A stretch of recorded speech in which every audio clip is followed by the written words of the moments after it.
What's up, what's up? It's your main man and favorite car review host, D Really Rose.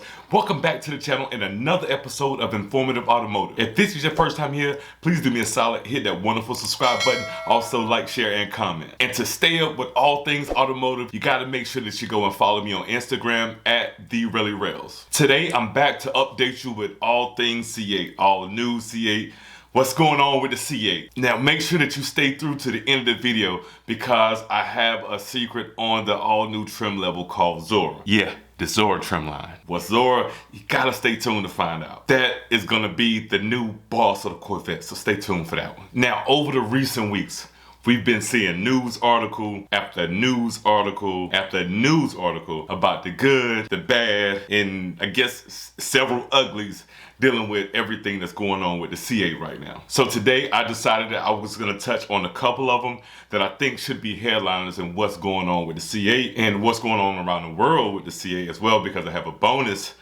bit of news for you, so make sure you stay tuned for that. Now, I'm not here to say that everything about the C8 is bad. Like I said, I have some great news at the end of this video if you stay tuned for that. But they're all running across a lot of problems, and it's kind of tough to, like myself, I was in scouting, looking, trying to find the perfect C8 for myself, but once I started seeing all this news, I get kind of hesitant and I just, kind of stuck and really don't know what to do. But as I bring you guys the information, it's myself, I have to sit back and think about, okay, what should be the best move? Okay, I'm giving you the information about the car reviews, but I also have to take it in myself because this is one car that I myself am very interested in. I think GM is kind of getting it together now in what direction they're going with and what they need to do to get things back on track. So it's not one of those for me to where, screw it, I'll never ever get a C8 Corvette in my life. Definitely not that type of thing. We're just gonna, press on, keep our eye out. But like I said, I wanted to bring you guys this information today, so let's jump right into it. So first up, what we're gonna talk about, okay, GM put a stop order. They're gonna stop production on all things C8 until they can allow for one of their suppliers to get back on track, fill the back orders. It's a lot going on with that.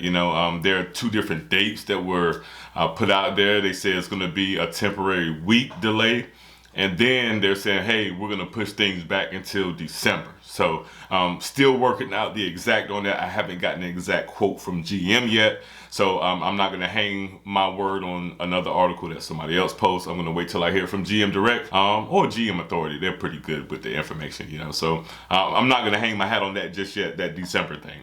But as of right now, it's going to be from today, which is October 11th, until the 19th is going to be a delay. And some people are like, how? Why delay? Like I said, they have to give the supplier time to, catch up on back orders for, some of the parts that they need.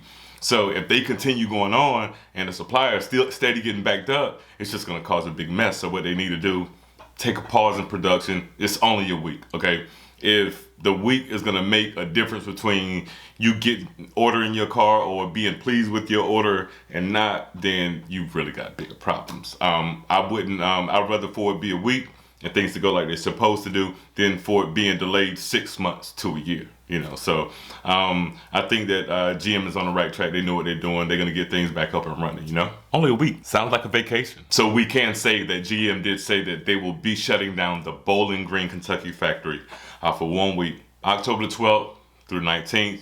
They're going to get things back up and running, so you stay patient because I've got to stay patient. So we've all got to stay patient. But I will say this though, this could have been avoided. GM could have avoided a shutdown of any magnitude because all of these parts, they're optional equipment like the high wing spoiler, the carbon fiber kit and stuff like that. So GM, they could have avoided it by just taking those vehicles and pulling off those parts and, just setting them to the side, setting those cars to the side in production, let everything else go through that had, things that weren't being delayed. And I think they would have been all right with that and production wouldn't have stopped. So from what I'm getting from sources close, they didn't have to do it, but hey, GM, they're GM, so they're gonna do what they wanna do. And as anybody that's been researching the C8, the 2020 C8 has known, this is not the first time there's been a part shortage. So maybe we need to look at who we're getting the parts from. Maybe we need to figure out if we can get those done elsewhere, because if it happens again and again and you keep jacking up the production, may have a bigger problem than you want. I hope not, because I'm looking to get a C8 myself. So let's get this thing together, GM, please, for the sake of all mankind and me. But like I said, it's happened before. And earlier this year, they had to take off the high wing. They had to take the carbon aerodynamics kit off of the website. You couldn't add it to the car. So that was until they got production ramp back up. I know that they knew that I know they knew that you were gonna have a huge request for this car. So with that said, you have to be ready to go. Now maybe they came out a little too early with the car. I don't know, could very well be, but you know, if they can't keep up with production, doesn't seem like there was a big, you know, inventory. So who knows? GM knows. And you know, unfortunately, because of the pandemic, that they had to shut the Bowling Green factory down then. So you have the pandemic, you have the back order, the supplier issue. It's like, you know, anything that goes wrong in 2020 is going wrong in 2020. But hopefully, once we get into 2021, everything can be smooth sailing with these C8, so I can get out there and get the one, build the one, find the one that I really want that works for me, you know. So some good news on that is that, you know, GM is going to extend the production of the 2020 C8 until December, just so they can get as many of those backlog orders pushed out. But despite even that effort, everyone that ordered a 2020 will not be getting a 2020 C8 Corvette. They will, a lot of those will be getting the 2021 version. I don't think it's anything to complain about. Price still about the same pretty much. So how could you say, no, I wanted a 2020? I guess maybe if you say I wanted to have the first year C8 that came out, but me, I'm not complaining, because I would want to get one that's, you know, like it's supposed to be, no issues, not a bunch of recalls, and nothing back ordered, you know. So I wouldn't complain. I don't think true Corvette fans will complain either. Second topic on the list today that we're gonna talk about, yes, the Grand Sport is no more. No more Corvette Grand Sport. You're gonna have the older C7, C6, you know, Grand Sport models, but there will be no Grand Sport for the C8. I don't know if it might come back down when they do the C9 or whatever it may be, but I could tell you from a source close, very close to GM, inside of GM, said that there will be no Grand Sport with the C8 model. But there's always a but. The space that the Grand Sport filled in the trim level of the Corvette will be now filled by the new E-Ray. Not Stingray, E-Ray. This has been a long expected trim level from Corvette, you know. So what it's gonna be essentially is you're gonna have the Corvette's 6.2 liter V8. It's gonna be paired with two electric motors. They're gonna power the front axle. So essentially, you're getting all-wheel drive in a Corvette, and it's gonna sit in between the Stingray and the Z06. And like I said, don't forget, I got something at the end of the video. Another trim level is gonna be up there, you know, past the ZR1. Yeah.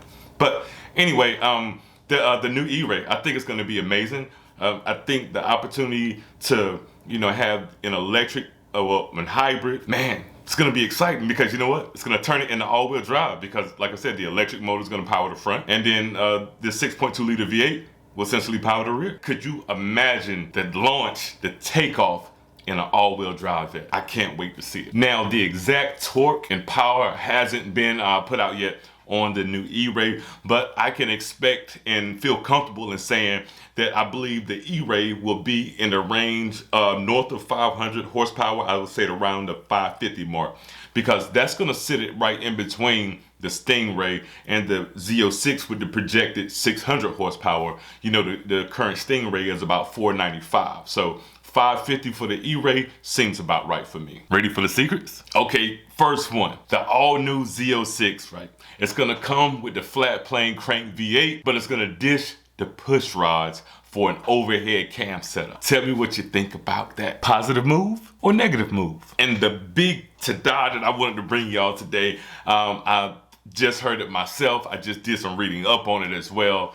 The trim level that's gonna be the top dog, okay? So you gotta think, the C8 ZR1 you're gonna have the V8 with the twin turbos in them, right? V8 twin turbos. Now, you wanna add something to that? It's along what we were just talking about. GM is gonna add 2 electric motors to the ZR1 twin turbo setup. Jeez, crazy. How many horses is that gonna be? I'm glad you asked. We're talking about 1,000 horsepower Corvette. And we're talking about the ZR1 engine, the flat plane crank with the 6.2 liter V8 that's gonna have twin turbos on it. And then that's gonna power the rear. So essentially they're gonna have 2 electric motors to power the front, and it's gonna give it 1,000 horsepower. You heard me right? 1,000 horsepower, and it's gonna be called Zora. Yeah, Zora. Just make sure you keep that information between us, you know, on the channel here. You know it, I know it, that's all it needs to know. So when it hits big news, we'll say we knew it together, right? All right, guys, that was today's C8 update. The more news that come out, the more I'll be, you know, putting out videos in regards to the C8, but of course, all other automotive news. It just so happened that a lot of things been going on with the C8. So make sure that you follow me on Instagram at @TheRallyRails. I try to keep late breaking news posted up there. So I'll be actually amplifying that a little bit more here in the near future. So make sure you go and subscribe to TheRallyRails on Instagram. And if you haven't already, please do me a solid, hit that wonderful subscribe button. Also like, share, and comment. This has been another informative automotive episode with your favorite car review host, The Rally Rails. And until next time, always 100, always solid.